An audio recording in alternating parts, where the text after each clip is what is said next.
Class 7 lesson number 2 आपका first chapter complete हो चुका है और आज हम लेसन नंबर 2 स्टार्ट करने जा रहे हैं। लेसन नंबर 2 है हमारी पृथ्वी के अंदर। आप सब जानते हैं कि हमारा पृथ्वी नीला ग्रह है। हम इसके अंदर रहते हैं, हम इसके पास रहते हैं, लेकिन इसके अंदर क्या है ये हमें नहीं पता, तो इसके बारे में पढ़ेंगे।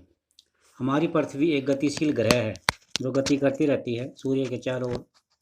इसके अंदर और बाहर लगातार परिवर्तन होता रहता है। क्या आपने कभी सोचा है कि पृथ्वी के आंतरिक भाग में क्या है? पृथ्वी किन किन पदार्थों से मिलकर बनती है? इस चीज़ के बारे में आज हम पढ़ेंगे।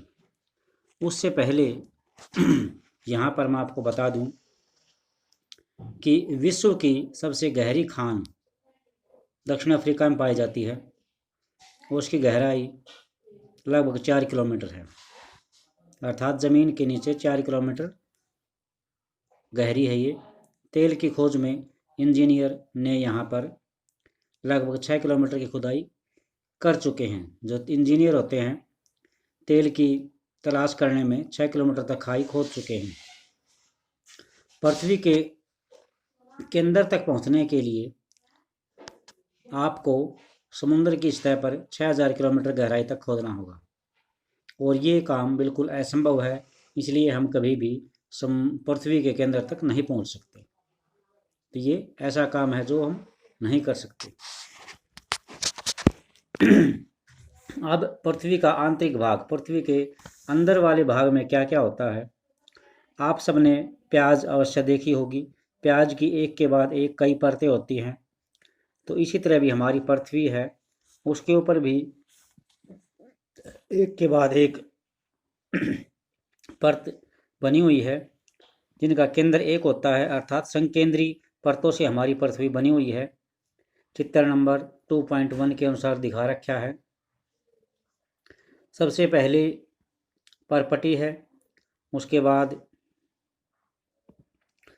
मेंटल है और नीचे क्रोड है।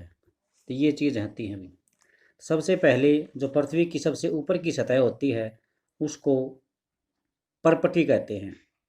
पृथ्वी की सतह की सबसे ऊपरी परत को परपटी कहते हैं।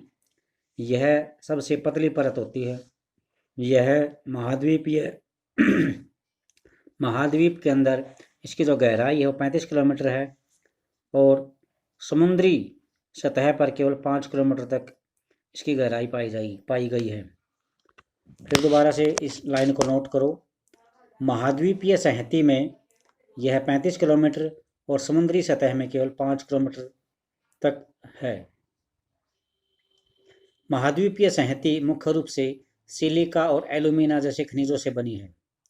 महाद्वीपों में ये सिलिका और एल्यूमिना, इसलिए इसे हम क्या कहते हैं? सीएल। सी से तो सिलिका और एल्यूमिना कहा जाता है।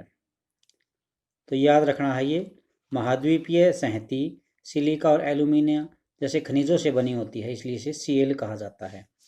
अब महासागर में आ जाइए। महासागर की परपटी मुख्य रूप से सिलिका और मैग्नीशियम की बनी होती है। महासागर की परपटी मुख्य रूप से सिलिका और मैग्नीशियम की बनी होती है, इसलिए इसे सिमई कहा जाता है। सिमई में सी का मतलब यहाँ पे सिलिका और मई का मतलब मैग्नीशियम। ये चीज़ें होती हैं, अभी इनको ध्यान में रखना। महाद्वीपीय परपटी 35 किलोमीटर तक गहराई में और समुद्री सतह में केवल 5 किलोमीटर चलती है। महाद्वीपीय संहति सिलिका और एल्यूमिना से बनती है जिसे सीएल कहते हैं और महासागर की परपटी मुख्य रूप से सिमई, सिलिका और मैग्नीशियम की बनी होती है। ये इम्पोर्टेंट पॉइंट्स हैं। परपटी के नीचे, परपटी के ठीक बिल्कुल नीचे मेंटल परत है, सेकंड परत है हमारी। ये 2900 किलोमीटर की गहराई तक फैली हुई है। 2900 किलोमीटर की गहराई तक फैली हुई है। इसका सबसे आंतरिक परत, इसकी सबसे आंतरिक परत यानी अंदर वाली परत क्या है? क्रोड। यानी सबसे पहली तो हमारी होगी परपटी, उसके बाद मेंटल, और उसके बाद क्रोड, तीसरी परत है क्रोड। क्रोड की त्रिज्या रेडियस जो है 3500 किलोमीटर है। यह मुख्यतः निकल और लोहे की बनी होती है, इसलिए इसे नीफे निकल और फेरस कहते हैं।